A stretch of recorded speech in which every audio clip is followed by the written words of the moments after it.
these are the notes for part of Section 2 about DNA and RNA. We'll be filling out your foldable as we go.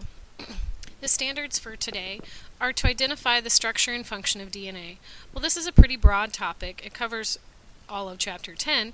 So today, these notes should describe the base pairing of the 4 nucleotides, compare and contrast DNA and RNA, list the central dogma of molecular biology, and describe and identify the 3 types of RNA. On your foldable, in the top left-hand side of the cover, you have DNA written and a big blank spot. Underneath that, please write Deoxyribonucleic Acid, which is what DNA stands for. If you're unfamiliar with the term double helix, please write that under that heading as well. And a double helix simply means a twisted ladder. At the very bottom of the left-hand flap, you have a space to write something about the backbone and the rungs. The backbone is this blue and green structure here. This would be the sides of a ladder if you were going to climb up. And it's made of a deoxyribose sugar and a phosphate group, which is shown in green. Please note, although this isn't going to be on the test, that the deoxyribose sugar, which looks like a pentagon, has the points of this pentagon going up this side, and the points are oriented down on this side. It is important to note, although again I'm not going to test you on it, that the sides of DNA, this ladder, each side is directional. So it goes one way, the other side goes the opposite way, much like a divided highway. Cars are going one way, on the other side they go the other way. The rungs of the ladder are in between the sugars, and they're called nitrogen bases. Now, this is one nitrogen base, C. This is one nitrogen base, G. And we abbreviate them A, T, C, and G. Now, on your foldable, I do have you list the nucleotides. For our purposes in class, I don't mind if you use nitrogen bases and nucleotides as synonyms, but there is a difference. The white square here is a nitrogen base. A nucleotide would include the nitrogen base, the sugar, and the phosphate, all together. So that's the nucleotide. Just the white box is the nitrogen base. But for class, it's okay to use them interchangeably. The nucleotides. A stands for adenine, and it always pairs with T. T stands for thymine. C stands for cytosine and pairs with G. And G stands for guanine. Excuse me. These are important to know, and the pairing, which goes with which. However, you do not have to memorize the names. I will not be testing you on those. So the fact that A goes with T and C goes with G, this is known as the complementary base pairs. Anything that you see about base pairs, base pair rules, it's always talking about A and T, C and G. Again, here's a little bit more information that is not required for you to know on the test. However, I know some of you are wondering, why does A always pair with T and why does C always pair with G? This little illustration will help. A, because of its chemical composition, has the ability to form 2 hydrogen bonds. C, because of its chemical composition, has the ability to form 3 hydrogen bonds.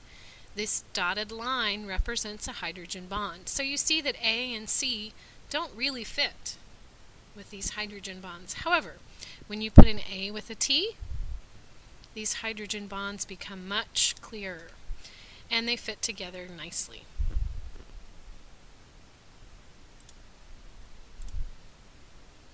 Alright, on your foldable, you need to draw one of the versions of the DNA molecule. This will go on the top right, above your structure, backbone, rungs comment. So left-hand side at the top, You can draw either version A or version B. You'll just have to look it up. On the inside flap, left, very top,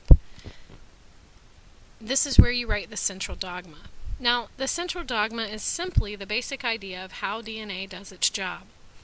So, DNA does a couple of things. First of all, DNA can replicate. It can make a copy of itself. So, the arrows indicate going to. So, DNA can make a copy of itself, and you end up with more DNA.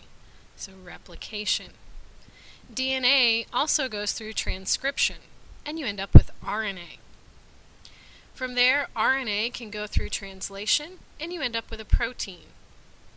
And that's it. The gray line here, we're not going to discuss in class, so you can leave that off of your diagram. But please put the red replication, transcription, and translation titles along with the arrows. Here's what we already know about DNA. It's double-stranded and it's very long. There are hundreds of genes on each DNA molecule. We know that the base pairs are AT and CG. We also know that the sugar backbone is a deoxyribose. Well, if DNA is double-stranded and long, what do you suppose RNA is? Hopefully you said single-stranded and short, because it is. The base pairs, A and T, C and G, are almost the same in RNA. However, we're going to drop one of them. We're going to drop the T, and we're going to add a different letter in for RNA. One way to remember that is that A, C, and G are all at the beginning of the alphabet, which means T is the odd man out. So let's kick him out. We're going to replace him with another letter from the end of the alphabet, U, for uracil. The sugar backbone in DNA is deoxyribose. In RNA, it's simply a ribose sugar. So you end up with ribonucleic acid. Here's a photograph, or drawing. Here's DNA with its two backbones, and its base pairs in here. Guanine, cytosine, adenine, and thymine. Uracil looks almost just like thymine except this little group here, and it replaces thymine in RNA. And RNA is single-stranded.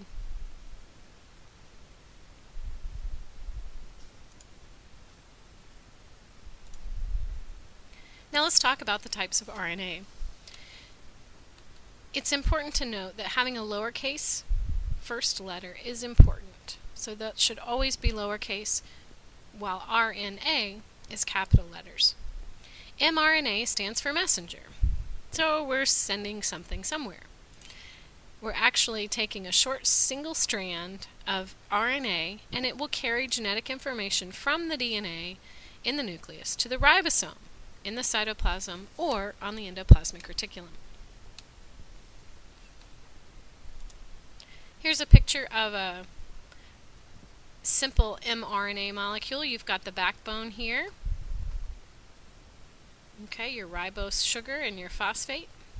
Then you've got your different nitrogen bases attached to them. So it's a single strand and it's short. Our rRNA stands for ribosomal RNA. And you might have guessed that this makes up the ribosome. The ribosomal RNA is all folded and twisted together to form the general shape of a ribosome, and the proteins also help hold it together and give it its shape. We've stylized this, kind of made a generic picture of what a ribosome sort of looks like, because if I were to show you the real picture, it just looks like a big old mess. So here's our ribosome. It has two subunits, a large subunit and a small subunit. This diagram has a lot more information than we need right now, but this is the basic structure of a ribosome that we'll use throughout the chapter. tRNA stands for transfer, and we're transferring something, obviously. And what is, if you look back at your central dogma, go ahead and do that now, what is the end result? Proteins, right? So, do you remember what makes up proteins? What are the subunits of proteins? Hopefully you said amino acids. So transfer RNA transfers amino acids to the ribosome so that it can build a protein.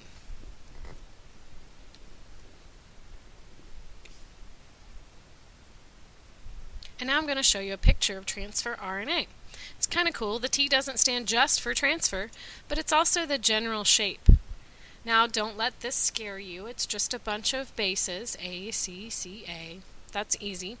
And it actually is just one single strand. It starts here, goes all the way around. It folds up on itself in pairs, which is kind of neat. And it folds up on itself some more. But it is just one single strand. The amino acid will attach to this end, and then this end will attach to the ribosome. And from there, the ribosome can go about linking those amino acids together. And we'll talk about that more later. That's it for this part. Thank you. Have a good day.